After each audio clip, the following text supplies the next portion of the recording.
Bonjour à tous, ici Baptiste Lambert de Newsmonkey. Alors aujourd'hui, je vous emmène dans les coulisses de la Chambre des représentants. On va y suivre les tout premiers pas d'une jeune députée écolo, Sarah Schiltz. Elle va nous expliquer ce qui lui est passé par la tête pour se lancer dans la politique. Alors, tu es conseillère communale à Liège, mais tu as été propulsée ici à la Chambre des représentants. C'était une première journée pour toi avec une première question parlementaire. Voilà tes premières impressions. Bah, c'est impressionnant, on se retrouve devant des ténors de la politique qui sont parfois là depuis 40 ans.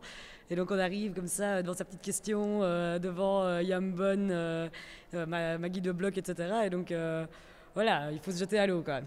Est-ce que tu as eu des conseils parmi les membres les plus chevronnés d'Écolo et de ton équipe? Ils m'ont dit, garde tes idées en tête, c'est les bonnes. Chapeau, hein. Chapeau, franchement, c'est une nouvelle collègue, mais on voit qu'elle a déjà la capacité de prendre la parole facilement, la capacité aussi de faire changer le ministre de point de vue, puisque vous avez vu comme moi que dans sa réponse, il a reconnu que ce que disait Sarah était pertinent et qu'il allait le dire à la SNCB. Ça, pour une première intervention, obtenir un tel résultat, je connais peu de collègues, même les plus vieux là, qui sont derrière moi, qui ont obtenu ce genre de réponse et de résultats surtout. Donc chapeau pour cette première journée. Faire de la politique, une idée un petit peu bizarre. Comment ça t'est venu, toi, de te lancer dans ce combat? Ben donc, quand j'étais à l'UNIF, j'avais envie de me bouger et de changer les choses. Et une des premières choses pour lesquelles j'ai milité, c'était pour des bus de nuit. Et tu penses qu'ici, Parlement fédéral, donc la plus haute instance du pays, il y a moyen de vraiment de changer les choses? Bon, bah, moi ici je suis là pour 7 mois, donc on va un peu tâter le terrain. Je pense qu'il y a moyen en tout cas d'un peu secouer le cocotier. Ça va l'air, voilà, ça ronronne un peu, donc je me dis bah tiens, il faut peut-être secouer pour certains dossiers. Aujourd'hui j'ai interpellé le ministre Belot sur l'interdiction de monter dans un train aux heures de pointe avec un vélo. Les réponses que j'ai obtenues étaient très satisfaisantes et donc voilà, je me réjouis de cette première journée. Et alors, bon, il faut quand même le reconnaître, l'Assemblée n'est peuplée que de un peu plus de 30% de femmes. Est-ce qu'on vous a prévenu, est-ce qu'on vous a mis en garde par rapport à ça, ou est-ce que la Chambre est un petit peu macho, je ne sais pas. À mon avis, elle est un peu macho, mais donc moi j'ai fait mes armes au Conseil communal de Liège.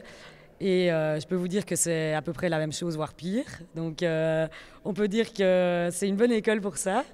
On a des réflexions, bon, pas des choses très méchantes au quotidien, mais voilà, on sent qu'il y a en effet un sexisme ordinaire et qui est certainement palpable ici à la Chambre aussi, quoi. Si, certains le sont effectivement, mais Sarah, vous savez, même si elle était seule face à 149, des gens comme Richard Miller ne lui font pas peur, par exemple. Même Denis Ducarme, qui est un ministre, vous savez, qui apparaît comme ça à la tribune souvent. Non, je suis sûr qu'elle va pouvoir tenir tête. D'ailleurs, elle va s'occuper du dossier de l'AFSCA et autant que le ministre Ducarme soit au courant.